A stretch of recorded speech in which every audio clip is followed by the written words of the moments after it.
Sebelum terjadi COVID, dunia ekonomi mengalami guncangan cukup besar di mana perilaku milenial dan zilenial yang saat ini usianya antara 10-23 tahunan, para teenager plus minus, dan kaum milenial yang usianya antara 23-40 tahunan mempunyai perilaku yang berbeda dengan generasi di atasnya, kaum generasi X dan baby boomer. Generasi milenial dan zilenial disebut generasi digital. Mereka ngacak-ngacak cara berbisnis kaum kolonial generasi di atas mereka. Generasi digital itu kejam. Mereka membunuh banyak hal. Yang dibunuh adalah apa yang generasi atasnya lakukan, mereka tidak lakukan lagi. Salah satunya yang dibunuh adalah perkantoran, jam kerja kantor, bentuk organisasi kantor dan usaha, semua nggak seperti dulu lagi. Dunia bisnis terlalu formal, pakai absen misalnya, atau HRD-nya yang ketat, kecuali pabrik. Mereka nggak suka dan nggak mau melakukan itu. Pokoknya mereka mematikan dan merubah hal-hal yang disukai oleh orang tuanya. Misalnya lagi, perilaku suka traveling, juga suka bosenan, sehingga tempat tinggal sukanya pindah-pindah, kerjanya pindah-pindah, nggak baca buku tapi nonton, nggak baca koran tapi sosmed, nggak punya mobil tapi light asset yang dipakai atau sharing car dengan platform transportasi, suka nampang dan traveling belusukan paket murah meriah.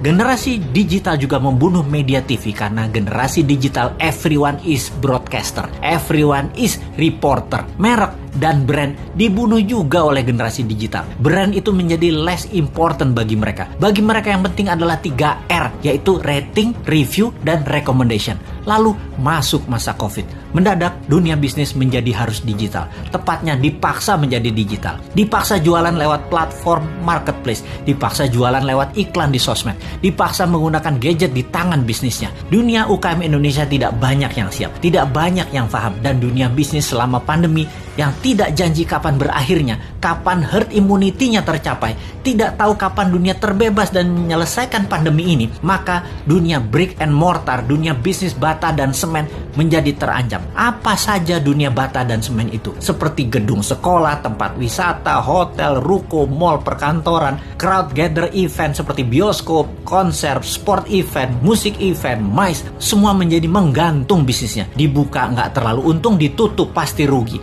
Bisnis semen dan bata karena pandemi, pengunjungnya dan aturannya sering on off. Akhirnya mereka harus segera pivot. Hiburan pindah ke rumah, pindah ke tangan, pindah ke gadget. Pokoknya semuanya pindah ke digital. Inilah masa killing time bagi bisnis yang tidak bisa pindah ke digital. Bagi yang lambat beradaptasi, siap-siap gulung tikar. Catatan ya, COVID akan berada bersama kita selamanya. Pandemi biologi ini tidak akan selesai karena bisa saja bukan hanya virus ini mutan, namun virus lain lagi terjadi yang selama ini diam-diam saja lalu terancam dengan adanya vaksin, maka mereka kemudian melakukan mutasi. Flu bisa menjadi virus yang mematikan, bisa saja terjadi. Ebola, SARS, AIDS, semua bisa bermutasi dengan vaksin di tubuh manusia. Siapa yang tahu? Ini bukan nakut-nakuti, tetapi sebagai orang yang lama dilatih dengan threat analysis, maka melihat ancaman harus segila mungkin dan kita harus punya antisipasinya sekarang. Jadi tidak ada kata post-pandemic, yang ada adalah bagaimana mengambil peluang dan tetap survive di masa ini. Selama 5 tahun ke depan, masa kegelapan sebagian dunia bisnis mungkin bisa lama terjadi. Sekali lagi, sebagian dunia bisnis lama masuk masa kegelapan dan akan musnah. Dalam 5 tahun ke depan ada 30% macam bisnis baru dan ada 30% macam jenis pekerjaan yang baru lahir. Dalam 10 tahun ke depan ada 60% pekerjaan yang sekarang ada musnah dan ada lebih dari 60% pekerjaan baru yang saat ini belum ada macamnya akan muncul. Yang paling parah adalah pemerintahan. Kalau menggunakan cara lama, pola pikir lama, banyak negara yang akan musnah. Inilah yang mau kita ingatkan ke depan.